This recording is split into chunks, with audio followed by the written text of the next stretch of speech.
Some time ago, a friend of mine said to me, what designs the species, like for example, bacteria, frogs, dogs, cats, humans? And we all have something in common. We are all born ignorant and we all age and die. I looked at my friend with sympathy because there were millions of species on planet Earth, but no one knew for sure how they came to life. And I said, do you really want me to tell you the truth? And my friend said, tell me, I think I can take it. And I said, to understand how the species were designed, we have to go inside the atoms of such species and find that they are made of two organisms, hosts, protons, electrons, and varus neutrinos, and that the neutron neutrino is a pregnant host proton electron with varus neutrino living inside it and in control. And my friend said, oh, I know what you're going to say, that varus neutrinos design the nasty beds of the species. And I said, yes, that is correct. Varus neutrinos cannot design the complexity of the species, but they can control certain aspects of that design that will give them power supremacy. And my friend said, like for example, ignorance at birth, aging and death, diseases.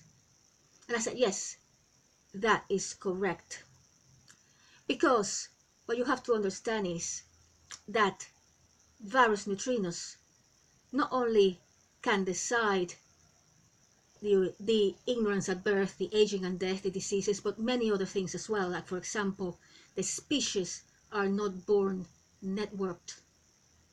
They are not like conjoined identical twins.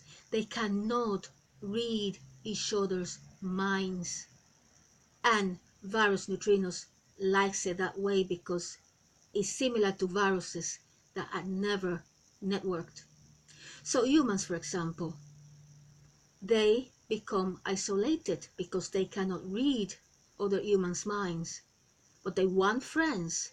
So they try to look for friends and might end up being friends with people that are not good for them, like for example, drug addicts. And this helps varus neutrinos acquire more power. But the same applies to, for example, dogs. Dogs, they can be friendly, they can be hostile, but one thing they have in common with humans, dogs don't know why they were born dogs and why they age and die the same as humans. And my friend said, so are you saying then that it's the neutron neutrino that designs the intracellular and cellular species from within the atom? I say, yes, that is correct.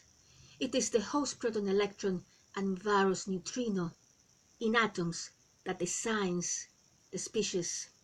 And that is why the species have a dual nature, that of a host and that of a virus. But to understand how the species are designed, we also have to understand the origin of the species. Where did they came from in the evolution of the species? And the answer is from host dark energy organisms, the fundamental creators of matter, and female, and from virus light matter organisms, the fundamental manipulators of matter, and male. So everything that we see is alive. For example, darkness, stars, host protons, electrons, virus neutrinos, neutrons, neutrinos, the organic and inorganic matter, the intracellular and cellular species, everything is alive, and everything is either only male, only female, or male and female combined. One of the biggest mistakes that people make is to say, will we ever find a planet with life?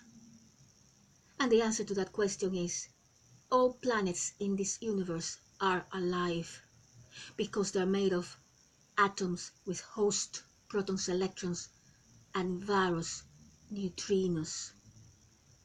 My friend said, well, the truth about the origin and design of the species is shocking, especially because varus neutrinos have a lot of power too. In this case, I find the truth mind-blowing. Until next time.